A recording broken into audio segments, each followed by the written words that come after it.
Medico Priyanka కేసులో నిష్పక్షపాతంగా విచారణ జరుగుతోందని ప్రజలు ఎవరో అపోహలు పడవద్దని కూటమికి చెందిన ఎమ్మెల్యేలు ఆదిరెడ్డి శ్రీనివాస్, గోరంట్ల బుచ్చయ్య చౌదరి, నల్లమిల్లి రామకృష్ణారెడ్డి, రుడా చైర్మన్ బొడ్డు వెంకటరమణ చౌదరి, బీజేపీ జిల్లా అధ్యక్షులు పిక్కి నాగేంద్ర అన్నారు.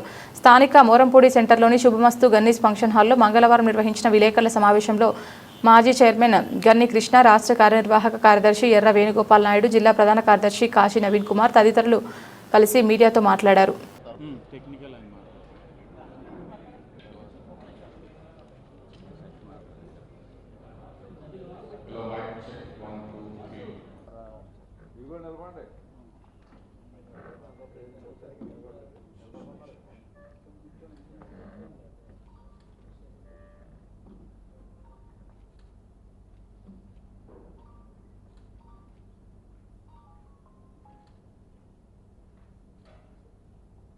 जोहार प्रियंका, जोहार जोहार प्रियंका, जोहार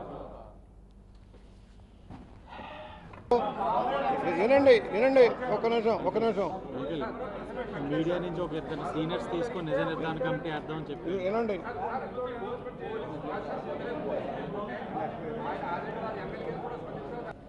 అన్న లంచ్ చేసి వెళ్ళాలి అందరూ. అందరికీ నమస్కారం. గత కొన్ని రోజులుగా ప్రియాంక ఇన్సిడెంట్ గురించి ఈ ప్రెస్ మీట్ ఏర్పాటు చేయడం జరిగింది. మీడియా సోదరులందరికీ నమస్కారం. అలాగే విచ్చేసినటువంటి కూటమి నాయకులందరికీ కూడా పేరు పేరున నమస్కారాలు తెలుపుతూ, గడిచిన 2 రోజులుగా ప్రియాంక యొక్క కుటుంబంతో అతి చేరువగా ప్రయాణం చేయడం జరిగింది. మొన్నటి రోజున హైదరాబాద్లో కిమ్స్ హాస్పిటల్లో ఇంక్వెస్ట్ చేసే సమయంలో కానివ్వండి, ఆ కుటుంబంతో చాలా చేరువుగా వారితో చర్చించడం, మాట్లాడటం జరిగింది. ఆ తర్వాత కిమ్స్ హాస్పిటల్ నుంచి గాంధీ హాస్పిటల్కి తీసుకువెళ్ళి అక్కడ పిఎం చేసినప్పుడు కూడా కుటుంబంతో పాటే మేమంతా కూడా ఉన్నాం. అక్కడి నుంచి కిమ్స్ హాస్పిటల్ నుంచి గాంధీ హాస్పిటల్కి వెళ్ళిన తర్వాత పిఎం అయిన తర్వాత పార్థివ దేహంతో కర్నూలు చేరువులో ఐజా అనే ఒక మున్సిపాలిటీ పక్కన ఏ క్లాస్పురం అనే గ్రామం, వారి సొంత గ్రామం, అక్కడి వరకు కూడా అంతిమ యాత్రగా అక్కడికి వెళ్ళడం జరిగింది.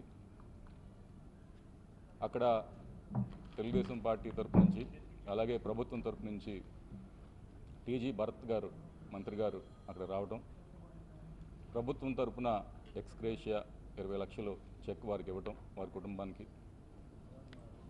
అలాగే అక్కడ ఆ గ్రామం చేరుకున్న తర్వాత అక్కడ వారి కుటుంబ సభ్యులతో కానివ్వండి, గ్రామస్తులతో కానివ్వండి చర్చించినప్పుడు ఆ కుటుంబం నేపథ్యం ఏంటో తెలిసింది. వారిది సంఖ్యాపరంగా చాలా పెద్ద కుటుంబం. వెంకటేశ్వరరావు గారిది.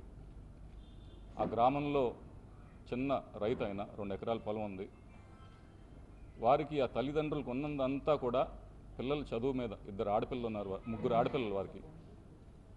ఈ 3 ఆడపిల్లల్ని చదివించడానికే మొత్తం ఆయన అంతా కూడా ఖర్చు పెట్టడం జరిగింది. వీరి చదువు దృష్ట్యా వీరు ఏ క్లాస్పురం నుంచి కర్నూలు వారు మైగ్రేట్ అవ్వడం, ఈ చిన్న పిల్లలు చదువు అంతా కూడా కర్నూలులోనే చేసుకోవటం. Priyanka merit student. ఆవిడ కర్నూలు మెడికల్ కాలేజీలో మెరిట్ సీటు సంపాదించుకున్నటువంటి విద్యార్థి. అయితే అక్కడ కుటుంబ సభ్యులంతా కూడా పేర్కొన్నది ఏంటంటే, మా కుటుంబం చాలా పెద్దదండి, కానీ ఎవరు కూడా ఇప్పటివరకు డాక్టర్ చదవలేదు. మా కుటుంబం మొత్తం మీద ఒకే ఒక డాక్టర్ ఇప్పుడు చదువుకున్నారు, ప్రియాంక, డాక్టర్ ప్రియాంక. అటువంటిది ఇట్లాగా ఆమెకి జరిగినప్పుడు మొత్తం మా కుటుంబం అంతా కూడా కన్నీరు మున్నీరై దిగ్భ్రాంతి చెందుతున్నామని చెప్పేసి వారు చాలా బాధపడ్డారు. అలాగే ఆ గ్రామస్తులు కూడా ప్రతి ఒక్కరూ ఈ కుటుంబం చాలా మంచి కుటుంబం అని, చిన్న స్థాయి నుంచి బాగా చదివి పిల్లలు ఒక స్థాయికి వచ్చారు అని వారంతా కూడా చెప్పటం, ఇవన్నీ చాలా సడన్గా ఇట్లా జరగడం అనేది అందరికీ చాలా బాధ అనిపిస్తుంది. అయితే ఇదంతా ఈ నేపథ్యంలో ప్రభుత్వం తరపున ఈ పాపను మళ్ళీ తిరిగి తీసుకురాలేము కాబట్టి ఉన్న కొద్దిపాటి ఆర్థిక సాయం అంటే 20 లక్షలు ఎక్స్గ్రేషియా ఇవ్వటం, అలాగే కాలేజ్ తరపు నుంచి కూడా వారు ఒక 20 లక్షలు ఇవ్వడం జరిగింది. హాస్పిటల్ బిల్స్ ఏవైతే ఉన్నాయో 10 లక్షల పైబడి బిల్స్ అవి కూడా ప్రభుత్వమే చెల్లించడం జరిగింది. ఇటువంటి ఆర్థిక సహాయం చేసినప్పటికీ వారి బాధ తీర్చలేం. వారంతా కూడా కుటుంబ సభ్యులైనా, అక్కడ గ్రామ ప్రజలైనా, అక్కడికి వచ్చినటువంటి యాక్టివిస్ట్ ఎవరున్నా ప్రతి ఒక్కరు కూడా కోరేది ఒకటే, త్వరితగతిన న్యాయం జరగాలి. ఎవరైతే నిందితులు ఉన్నారో వారికి కఠినంగా శిక్షించాలి, వీలైనంత వరకు వారికి ఉరిశిక్ష పడాలని చెప్పేసి వారందరూ కూడా కోరటం జరిగింది. వీలైతే ఫాస్ట్ ట్రాక్ కోర్టు కూడా ఏర్పాటు చేసి ఈ కేసుని డీల్ చేయాలని చెప్పేసి వారంతా కూడా కోరటం, ఒక డిమాండ్ చేశారు ప్రభుత్వం తరఫున.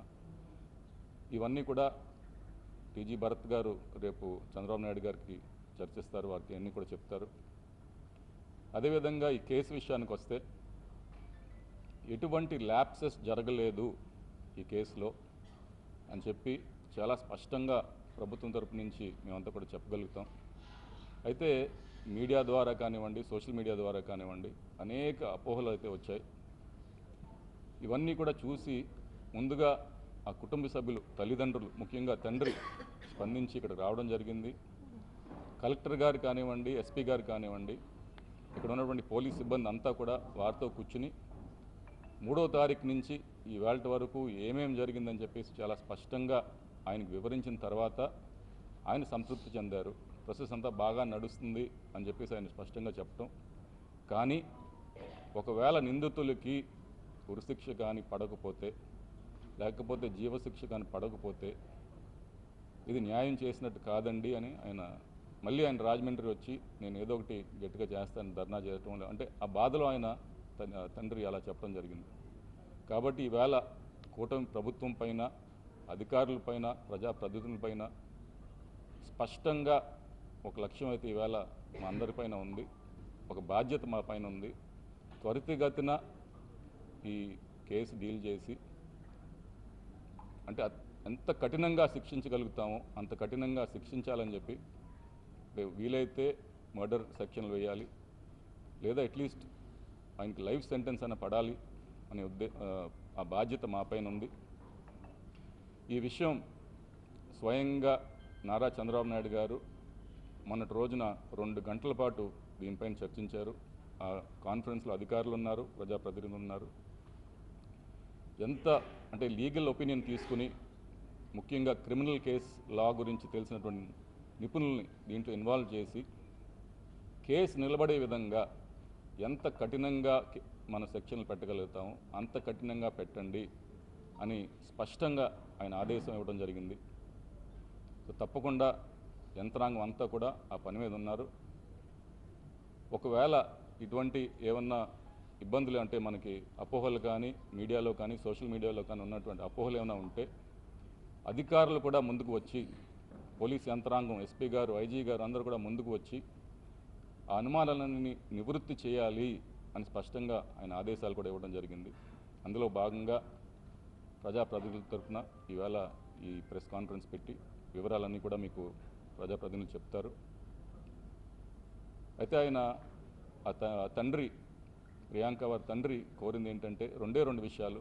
ఒకటి, దయచేసి ఈ విషాద సమయంలో రాజకీయాలు మాత్రం చేయొద్దండి అని ఆయన స్పష్టంగా చెప్పడం జరిగింది.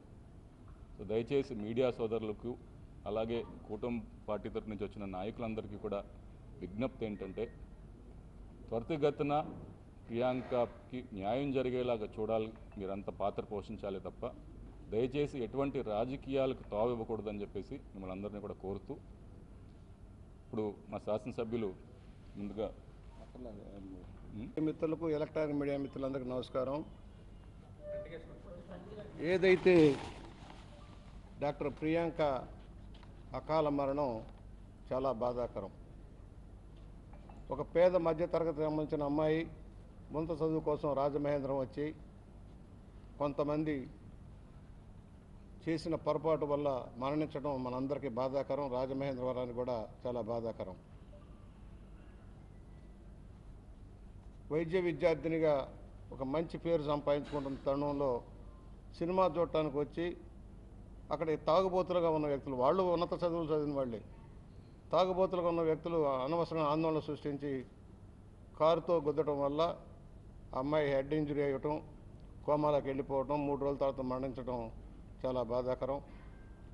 ఇక్కడ సందేహాలు అక్కర్లేదు. ప్రభుత్వం సకాలంలో స్పందిస్తూ ఉంది. ముఖ్యమంత్రి గారు, పవన్ కళ్యాణ్ గారు, లోకేష్ గారు, ఉన్నతాధికారులు కూడా ఎప్పటికప్పుడు దీని మీద చర్యలు తీసుకోవడం జరుగుతూ ఉంది.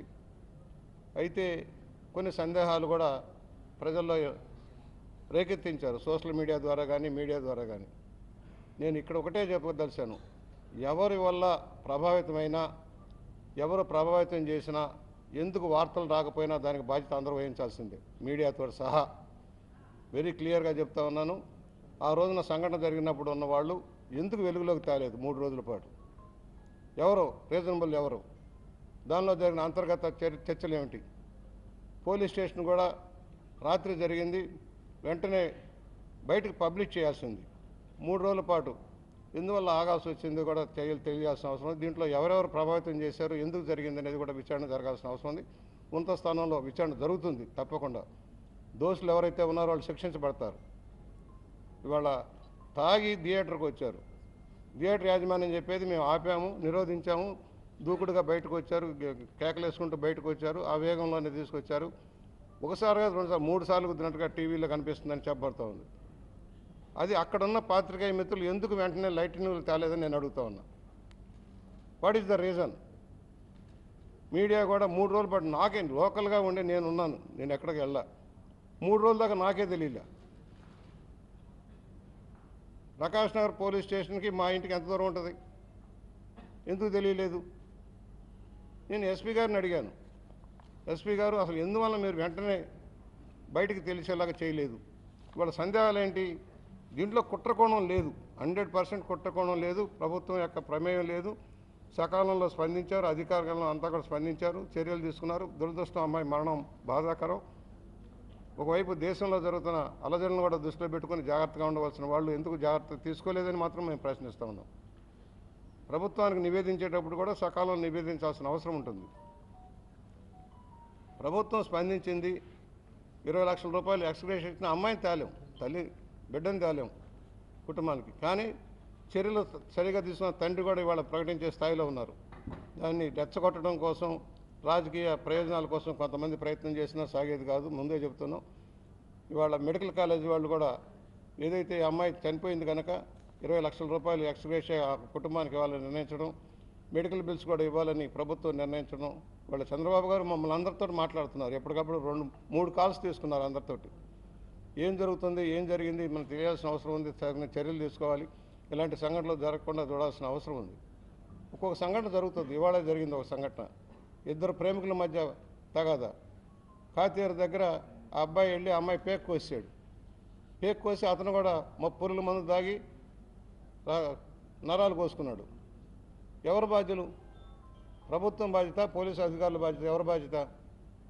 ఈ కేసులు, ఇలాంటి కేసులు కూడా ప్రభుత్వం మీద రుద్దటం కోసం జరిగే ప్రయత్నాన్ని మనం ఖండించాల్సిన అవసరం ఉంది. ఇది కొందరు వ్యక్తుల మధ్య జరిగే సంఘటన. ఇది ఈ సంఘటన కూడా ప్రభుత్వానికి కానీ ఒక కుట్రకోణం కానీ లేదు. కానీ తాగిన మత్తులో చేసిన నిర్వాహకం వల్ల ఈ పరిస్థితి వచ్చింది. ఆపుకోకుండా గేట్ను గుద్దుకుంటూ తీసుకెళ్ళటం, అమ్మాయి తల ఎక్కినా కూడా పట్టించుకోకుండా పారిపోవటం. కానీ జరిగినప్పుడు వెంటనే వచ్చి ఆ అమ్మాయిని హాస్పిటల్లో చేర్చడానికి ప్రయత్నం జరగాలి, లేదా పోలీస్ స్టేషన్కి సరెండర్ అవ్వాలి. ఎందుకు సరెండర్ కాలేదంటే వాళ్ళు మత్తులో ఉన్నారు. మత్తు పరిశీలన జరిగిందా లేదనేది తర్వాత విచారణిద్దాం, ఏ పరిస్థితుల్లో జరిగిందనేది కూడా. అందువలన ఇవాళ మేము ఒకటే కోరుతున్నాం, వాళ్ళ సెక్షన్ కూడా మార్చారు. వాళ్ళు తీవ్రమైన నేరారోపణగా 105 BNS కింద కేసుని ఆల్టర్ చేయడం జరిగింది. ఆల్టర్నేషన్ ముందు ఎవరైనా ప్రమాదం జరిగినప్పుడు ప్రమాదంగానే వేస్తారు, తర్వాత మళ్ళా కేసు సివియారిటీని బట్టి ఆల్టర్ చేయడం జరుగుతుంది. దాని ప్రకారం చర్యలు తీసుకున్నారు. మీ అందరికీ విజ్ఞప్తి చేస్తున్నాం, శాంతి భద్రతలు కాపాడటంలో అందరం కూడా బాధ్యత వహించాల్సిన అవసరం ఉంటుంది. ఇలాంటి సంఘటనలు జరిగినప్పుడు జాగ్రత్తగా హ్యాండిల్ చేసి దోషులు శిక్షించబడాలి, ఎట్టి పరిస్థితుల్లో కూడా శిక్షించబడాలి. వాళ్ళ వెనకమాల ఎవరున్నా సరే, ఏ పార్టీ ఆ పార్టీ మాకు అనవసరం. ఏ పార్టీలో ఉన్నా ఎవరు అనుసంధానం చేసినా, ఆ కేసును మాఫీ చేయడానికి ప్రయత్నం చేసినా కూడా సహించేది లేదని మాత్రం హెచ్చరిక చేస్తూ, ఇవాళ ఆ కుటుంబానికి ప్రగాఢ సానుభూతి తెలియజేస్తూ, వారికి న్యాయం జరిగేటంత వరకు కూడా మేమందరం కూడా కృషి చేస్తామని సౌన్యంగా మనవి చేస్తూ ఉన్నాం. వాళ్ళు చెప్పింది వాళ్ళు ఫోన్ చేశారు. సంఘటన జరగడంతో వాళ్ళు ఇచ్చిన ఇన్ఫర్మేషన్, పోలీస్ శాఖ ఇచ్చిన ఇన్ఫర్మేషన్ మాల్ వారు ఫోన్ చేశారు. మేము వెళ్ళేటప్పటికే సంఘటన జరిగింది, మాకు ఇన్ఫర్మేషన్ ఇచ్చారు పోలీసు. అలాగే ఎమ్మెల్సీ కూడా 10:45కి ఎమ్మెల్సీ స్వతంత్ర హాస్పిటల్ నుంచి ఎమ్మెల్సీ రిపోర్ట్ కూడా చేశారు. చేసిన తర్వాత సీరియస్ని బట్టి మళ్ళీ హైదరాబాద్ తీసుకెళ్లారని చెప్పబడుతోంది.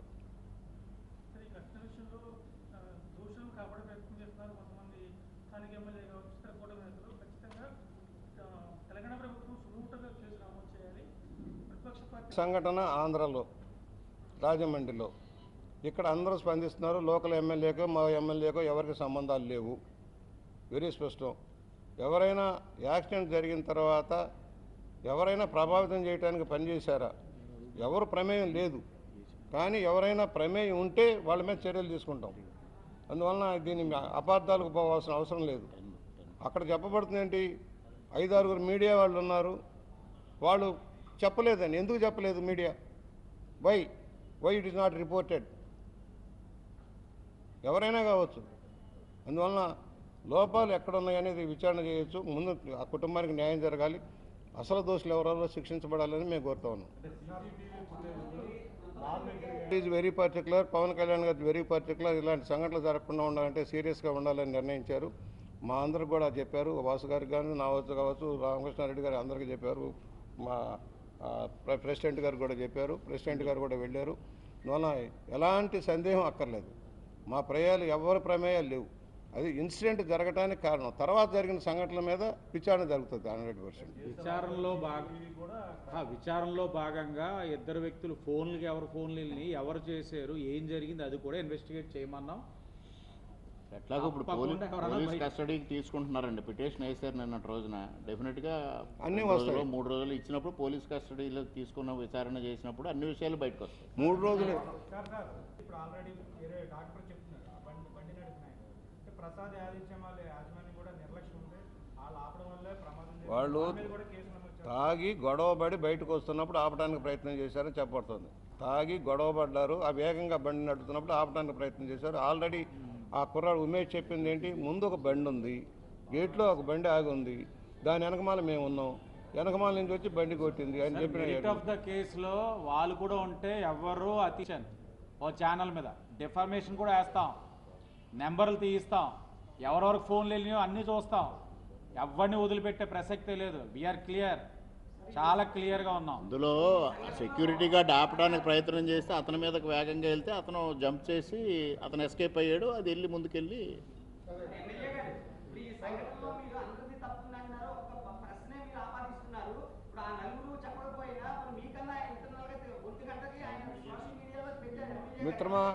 మిత్రమా ఇనో ప్రెస్ అందరూ ఇనోయ్యా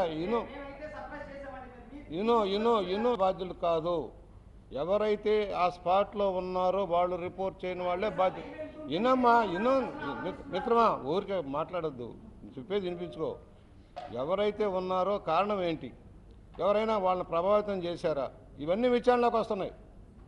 డోంట్ అండర్ ఎస్టిమేట్ చేయొద్దు. అన్ని ఆర్గ్యుమెంట్లు విశ్లేషణ జరుగుతాయి. స్పెషల్ టీం కూడా ఇన్వెస్టిగేట్ చేస్తుంది, నో డౌట్. మీరు 3 సార్లు అన్నారు, 3 సార్లు మీడియా కూడా ఇవ్వలేదు. మీడియా అనేది ఇన్ఫర్మేషన్ వచ్చితే పేపర్లో ఎందుకు రాలేదు అనేది వినండి. 3 రోజులు ప్రెస్ వాళ్ళు చెప్పింది కూడా, ప్రెస్ వాళ్ళు ఎందుకు పేపర్లో రాలేదని అడిగాం. పోలీసుని అడిగాను నేను కూడా. అడిగితే 4-5 ప్రెస్ వాళ్ళు ఉన్నారు, వాళ్ళు ఎందుకు చేయలేదో మాకు తెలియదండి అన్నారు. బయట ఏమొస్తుంది, సోషల్ మీడియాలో కానీ మీడియాలో మీలో నుంచే వస్తుంది, మర్చిపోకండి. కొంతమంది ఉండు తమ్ముడు, మీలో నుంచే వైరుధ్యాలు ఉన్నాయో మాకు అనవసరం. మేము ఒకటి వద్దయ్యా, వెరీ క్లియర్గా చెప్పా. 3 రోజుల పాటు పోలీసు శాఖ ఎందుకు బయటకు ఇవ్వలేదని చెప్పాను. నేను పక్కనే ఉన్నా, నాకే తెలియలేదని చెప్పాను. మీ దగ్గర నుంచి కూడా ఇన్ఫర్మేషన్ ఎందుకు రాలేదని అడుగుతా ఉన్నాం. మీ దగ్గర లోపం ఉండొచ్చు, మా దగ్గర లోపం ఉండొచ్చు, లేక పోలీస్ శాఖ దగ్గర లోపం ఉన్న అన్ని విచారణలు తేలుతాయి. అందువల్ల మీరు 1-2 పేపర్లో ఎమ్మెల్యేలు 6వ తారీఖు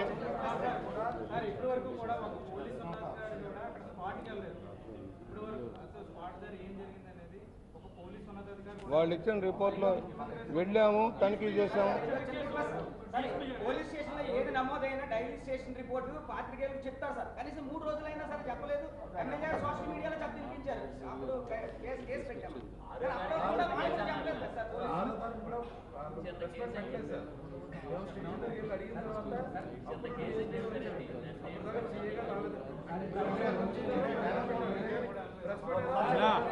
అన్న మెరిట్స్ ఆఫ్ ద కేస్ అన్ని బయటకు వస్తాయి. దయించి ఆయన పేరు ఎత్తి ఆయన మీద కూడా వేశారు కొంతమంది. ఇది న్యాయం కాదు కదా. వాసు గారి మీద వేయటం కానీ, లేకపోతే ఎమ్మెల్యే, రాజమండ్రి ఎమ్మెల్యే, ఇద్దరు ఎమ్మెల్యేలు, రూరల్ కావచ్చు, సిటీ కావచ్చు. ఎమ్మెల్యేలు అంటే మమ్మల్ని బదనాం చేయటమే కదా. మాకెవరికి ప్రమేయం లేదు, మేము ఎవరిని ఎంకరేజ్ చేసేది లేదు. ఎవడైనా ఉంటే నేను ఇప్పుడే చెబుతున్నా, రేపు ఎంక్వైరీ అవసరమైతే స్పెషల్ ఎంక్వైరీ నడుస్తుంది. ఎవరి బాధ్యత ఎంత, దాంట్లో ముసుగులో గుద్దులాట అక్కర్లా, మరలా దాని గురించి ఆర్గ్యుమెంట్లు అక్కర్లా. 100% వాళ్ళిద్దరు దోషులు. అసలు ఎందుకు బయటకు రాలేదు, ఎందుకు లేట్ అయిపోయింది, దాంట్లో ఏం జరిగిందనే దాని మీద స్పెసిఫిక్గా ఎంక్వైరీ నడుస్తుంది. ఇక దాని గురించి మనం ఆర్గ్యూ అక్కర్లేదు. ఓకే.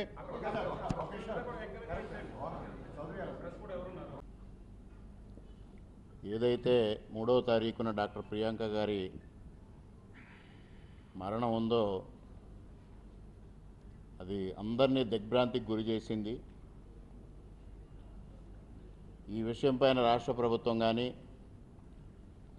స్థానిక యంత్రాంగం కానీ అందరూ అద్భుతంగా పనిచేసి ఆ కుటుంబాన్ని ఆదుకోవాలి, ఎవరైతే నిందితులున్నారో వారికి కఠినమైన శిక్ష పడాలి అనే ఒక ఏకైక ఆలోచనతో ముందుకు వెళ్ళడం జరుగుతూ ఉంది. నిన్నటి రోజున రాజమహేంద్రవరంలోనే నేను ప్రెస్ మీట్ పెట్టినప్పుడు, ముఖ్యమంత్రి గారి ఆదేశాల మేరకు ప్రెస్ మీట్ పెట్టినప్పుడు ప్రెస్ మిత్రులు కొన్ని అనుమానాలు వ్యక్తం చేశారు. ఏ అనుమానానికి ఇందులో తావులేదు. ఎవరైనా సరే న్యాయపరంగా, చట్టపరంగా ఒక్కసారి జరిగిన వ్యవహారం ఆలోచన చేస్తే ఎక్కడా ఎవరి ల్యాబ్స్ లేదు, ఇందులో పోలీసుల ల్యాబ్స్ కూడా లేదు. ప్రతి స్టెప్లోని సరైన సెక్షన్స్ వేస్తూ ఈ కేసు పైన దర్యాప్తును కూడా కొనసాగించడం జరుగుతూ ఉంది. నిన్నటి రోజున మీతో నేను చెప్పడం కూడా జరిగింది, వీళ్ళ పోలీస్ కస్టడీకి తీసుకుని విచారణ పూర్తి చేస్తారని. నిన్నటి రోజునే పోలీసులు కోర్టులో కూడా పోలీస్ కస్టడీకి ఇమ్మని పిటిషన్ వేయడం జరిగింది. దానిపైన న్యాయమూర్తి గారి ఆదేశాలు వచ్చిన తర్వాత వారిని పోలీస్ కస్టడీకి తీసుకున్న తర్వాత సంపూర్ణమైన వివరాలు వస్తాయి. ముఖ్యంగా పోలీసు వ్యవస్థలో విచారణ జరిగేటప్పుడు కానీ, దర్యాప్తు విషయాల్లో కొన్ని గోప్యంగా ఉంచడం కూడా జరుగుతుంది. దానిపైన కొన్ని అపోహలు ప్రజల్లో కానీ, మీడియాలో కానీ రావడం, దాన్ని నివృత్తి చేసే దిశగా ఇవాళ మీ అందరికీ సరైన సమాచారం ఇవ్వడం జరుగుతూ ఉంది నిన్నటి రోజు నుంచి. ముఖ్యంగా ఇందులో ముఖ్యమంత్రి గారు, ఉప ముఖ్యమంత్రి గారు కానీ, లోకేష్ గారు కానీ చాలా శ్రద్ధ తీసుకొని ఆ కుటుంబాన్ని అన్ని విధాలా ఆదుకోవాలనే ఒక ఆలోచనతో ఎక్స్గ్రేషియా ప్రకటించడం, ఏదైతే కిమ్స్ ఆసుపత్రిలో జరిగిన వైద్యం నిమిత్తం జరిగిన ఖర్చులను కూడా ప్రభుత్వమే భరించడం, మరొక పక్క ఎంపీ గారు కానీ మిగిలిన నాయకులందరూ కలిసి జిఎస్ఎల్ యాజమాన్యాన్ని కూడా కోరడం, వారు కూడా 20 లక్షల రూపాయలు ఆర్థిక సహకారం ఆ కుటుంబానికి అందజేయడం అనేది చాలా ఆహ్వానించదగ్గ పరిణామం. ముఖ్యంగా మేమందరి తరఫున జిఎస్ఎల్ యాజమాన్యానికి హృదయపూర్వకంగా కృతజ్ఞతలు తెలియజేసుకుంటూ ఉన్నాం. అదేవిధంగా ఇప్పుడే సోదరులు వాసు గారు చెప్పారు, తెలంగాణ ప్రభుత్వం కూడా సహకారం అందిస్తామన్నారనే విషయాన్ని. అందరూ మానవతా దృక్పథంతో ఈ విషయం పైన ముందుకు వెళతా ఉన్నారు. ఎవరైతే డాక్టర్ ప్రియాంక తండ్రి గారు వెంకటేశ్వరరావు గారు కోరినట్టుగా దయించి ఈ విషయంలో ఎవ్వరూ రాజకీయాలు చేయొద్దు, అందరి లక్ష్యం ఒకటే కావాలి, ఆ నిందితులు ఎవరైతే ఇద్దరు ఉన్నారో వారికి కఠినమైన శిక్ష పడాలి, విచారణ వేగవంతంగా జరగాలి. నిన్నటి రోజున మిత్రులు, పాత్రికేయ మిత్రులు, ఇక్కడ పోలీసు యంత్రాంగం పైన, ఎవరైతే దర్యాప్తు చేస్తున్న టీం పైన నమ్మకం లేదు, అవసరమైతే స్పెషల్ టీంని అరేంజ్ చేయాలి ముఖ్యమంత్రి గారు అన్నారు. తప్పనిసరిగా మేము అందరం కలిసి ముఖ్యమంత్రి గారికి ఆ విషయాన్ని విన్నవించి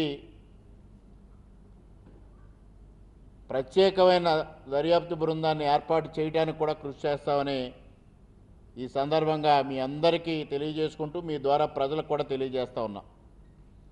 ఇందులో ఎవ్వరికి ఎటువంటి అనుమానాలు అవసరం లేదు.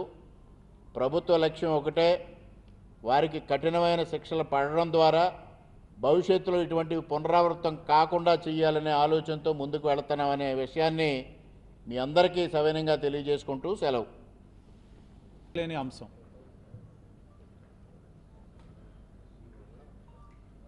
మొన్న వారి తండ్రితోటి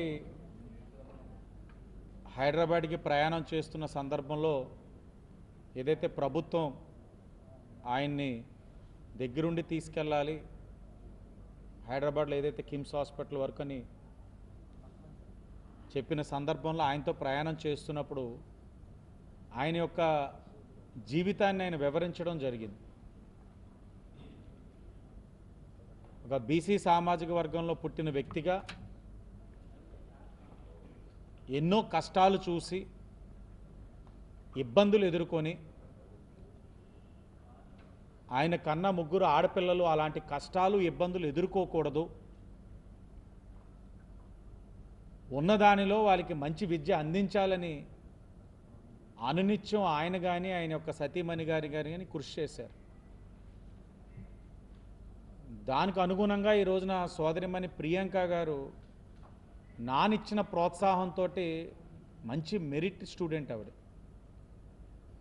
మెడిసిన్ అయ్యింది, పీజీలో జాయిన్ అయ్యారు. పీజీ అయిన తర్వాత నాన్న ఇంటికి ఆడబిడ్డని కాదు, నేను మగబిడ్డగా మీ కష్టాలన్నిటికీ కూడా నేనే తోడుగా ఉంటాను, తీరుస్తాను అని చెప్పి ఆవిడ చెప్పిన మాటలన్నింటినీ కూడా గుర్తు చేసుకున్న సందర్భాన్ని మీకు తెలియజేస్తా ఉన్నా. మాటల్లో చెప్పలేని బాధ, ఆవేదన విన్నవాడిగా నేను కూడా ప్రజాస్వామ్యంలో ఉన్నాం, మాట్లాడలేకపోతున్నాను. కానీ అలా చేస్తుంటే వాళ్ళకి మరి ఇంకెవరు కూడా అలాంటిది చేయడానికి ఆలోచించరనే భావం కూడా వచ్చేది. కానీ చట్టం అనేది ఉంది కాబట్టి తప్పకుండా చట్టపరంగా ప్రియాంక గారికి కానీ వెంకటేశ్వరరావు గారి కుటుంబానికి జరిగిన అన్యాయం మరి ఏ కుటుంబానికి కూడా జరగకుండా చట్టపరంగా తీసుకోవాల్సిన చర్యలు తీసుకోవాలి. ముఖ్యమంత్రి గారికి అదే తెలియజేశాం. ఆ విషయాన్ని ఆయన వరకు ఉంచాం. ఫాస్ట్ ట్రాక్ కోర్టు ఏదైతే పెట్టాలో ఇది స్పెషల్ కేసు కింద పరిగణించాలి. త్వరగతిన కేసు మీద ఒక కొలిక్కి రావాలి, శిక్ష పడాలన్నది ఆ తండ్రి యొక్క ఆవేదన. అలాగే మరి ఏ బిడ్డకు కూడా ఇలా జరగకూడదు, ఏ తండ్రికి కూడా ఇలాంటి బాధ ఉండకూడదన్నది ఆయన ఆవేదన మొత్తం కూడా గౌరవ ముఖ్యమంత్రి గారి దృష్టికి తీసుకెళ్ళడం జరిగిన సంఘటన జరిగిన నిమిషం నుంచి కూడా మాట్లాడుతూనే ఉన్నాం. డిపార్ట్మెంట్ వారితో కానీ, నేను కానీ, ఎంపీ గారు కానీ, నాకు తెలిసిన మటుకు. ఎందుకంటే పలు సందర్భాలు ఎంపీ గారు కూడా కొన్ని అడిగేవారు. తర్వాత ఇన్ఛార్జ్ మంత్రి గారు రామానాయుడు గారు, ఈ జోనల్ కోఆర్డినేటర్ పత్తిపాటి పుల్లారావు గారు చర్చించుకొని అందరూ కూడా ఇదే ఆలోచన. దగ్గరలో పీజీ కంప్లీట్ చేసుకొని అది కూడా డెర్మటాలజీ ఎందుకు తీసుకున్నారంటే బాగుంది ప్రస్తుత ట్రెండ్, హైదరాబాద్లో మంచి క్లినిక్ పెట్టుకుంటే బాగుంటుంది నాన్న అని పాప చెప్పిన మాటలు కూడా గుర్తు చేస్తూ తండ్రి ఇవన్నీ కూడా చాలా ఇన్ఫ్లుయెన్స్ చేస్తూ ఉన్నాయి నా మీద వ్యక్తిగతంగా. అందరూ మాట్లాడాం. హోమ్ మినిస్టర్ గారు, లోకేష్ గారు ప్రతి నిమిషం ఏం జరుగుతుందన్న తెలుసుకున్నారు. డిప్యూటీ సీఎం గారు పేషి నుంచి ఫాలోఅప్ చేస్తున్నారు. అందరూ కూడా మాట్లాడి కలెక్టివ్గా ప్రభుత్వంలో ఉన్నాం కాబట్టి ఆ కుటుంబానికి అండగా ఉండడం ఒక అంశం అయితే, జరిగిన నష్టానికి ఆ తప్పు చేసిన ఆ ఇద్దరు వ్యక్తులకి కఠినమైన చర్యలు, కఠినమైన శిక్ష, చర్యలు కాదు, రిమాండ్కి పంపించాం, కఠినమైన శిక్ష పడాలన్నది మా తాలూకు ఆలోచన. అదే ఆలోచనతో ముఖ్యమంత్రి గారు కూడా ఉన్నారు. వేరే ఆలోచన లేదు. ఇదే ఆలోచన మీద అందరం కూడా నిన్న రామకృష్ణారెడ్డి గారు ప్రెస్ మీట్ పెట్టారు. నిన్ననే అందరూ పెట్టవలసిన అవసరం ఉన్నా నేను తండ్రితోటి వెళ్ళడం, బొడ్డు వెంకటరామ చౌదరి గారిని కూడా నాకు తోడుగా రమ్మని అడగడం, తర్వాత మరుసటి రోజు బొడ్డు వెంకటరామ చౌదరి గారు ఆ తండ్రితోటి అక్కడి వరకు వెళ్ళడం, అప్పటికే ఉన్నత అధికారులతో మాట్లాడి కర్నూలు కలెక్టర్ దగ్గర నుంచి చెక్ రెడీ చేసి అక్కడ ఉన్న మంత్రి టీజీ భరత్ గారిని తీసుకెళ్ళి ఇవ్వండి అని ఆ బాధ్యతలు ముఖ్యమంత్రి గారు పెట్టడం, ఇవన్నీ కూడా చేయడం జరిగింది. నిన్న రామకృష్ణారెడ్డి గారు పెట్టారు, జనసేన నుంచి బత్తుల బలరామకృష్ణ గారు పెట్టారు. ఈ రోజున మేమందరం కూడా మాట్లాడాలి ఈ అంశం పైన. ఎన్నో అంశాలు వస్తాయి, అన్నిటికీ కూడా మనం సమాధానం చెప్పాల్సిన అవసరం లేదు. ఎందుకంటే క్లియర్గా ఉన్నాం, క్రిస్టల్ క్లియర్గా ఉన్నాం. మీ అందరికీ తెలుసు జరిగిన ప్రాసెస్లో ఏమొచ్చినాయి అన్నది. అనేక అంశాలపైన నేను మాట్లాడిని, ఇవన్నీ కూడా మళ్ళీ ఇప్పుడు ఈ సందర్భంలో మాట్లాడాల్సిన అవసరం లేదు. తండ్రి పడ్డ ఆవేదన ఆయన, అలాగే మార్చురీ దగ్గర ఏదైతే గాంధీ హాస్పిటల్ దగ్గర మరి అక్కడ కూడా మేము ఉన్నాం. తెలంగాణ నుంచి ఆ ప్రాంతానికి సంబంధించిన మంత్రి గారు, ఎక్స్ఎమ్మెల్యే ఆయన కూడా వచ్చి ఉన్నారు తెలంగాణ ప్రభుత్వం నుంచి. వారు కూడా మాట్లాడుకుంటున్నప్పుడు ఇన్వెస్టిగేషన్ బాగా చేస్తున్నారు. ఒకంత అనుమానం ఉంది, ఏంటి 3 రోజుల తర్వాత ఎఫ్ఐఆర్ వేసారని అన్నదానికి మీరు మాట్లాడినప్పుడు విన్నాం. 3 రోజులు కాదు 3 గంటల్లో వేసామన్నది. మానవతా దృక్పథంతో మీ ప్రభుత్వం ఆదుకుంది. మేము కూడా తెలంగాణ ప్రభుత్వం నుంచి కూడా మానవతా దృక్పథంతో మేము చేయాల్సిన కార్యక్రమం చేస్తామని కూడా చెప్పిన మాటను కూడా ఈ సందర్భంగా గుర్తు చేస్తూ ఆ కుటుంబానికి అండగా ఉంటాం. జిఎస్ఎల్ కాలేజ్ వారు కూడా ముందుకు రావడం శుభపరిణామం. ఈ సందర్భంగా వారిని కూడా ధన్యవాదాలు తెలియచేస్తూ కార్యక్రమం అయిపోయింది, అక్కడితో సరి అనే ఆలోచన మాకు తెలియదు. ఆ కుటుంబానికి అండగా ఉంటాం. వెంకటేశ్వరరావు గారితో ఎప్పటికప్పుడు అందుబాటులో ఉంటాం. చట్టపరంగా వారికి కఠినమైన శిక్షలు పడేంత వరకు ఇక్కడున్న ప్రతి ఒక్కరు కూడా ఎవరి స్థాయిలో వారు బాధ్యతలు తీసుకుంటామని కూడా ఈ సందర్భంగా తెలియచేస్తూ అందరికీ ధన్యవాదాలు.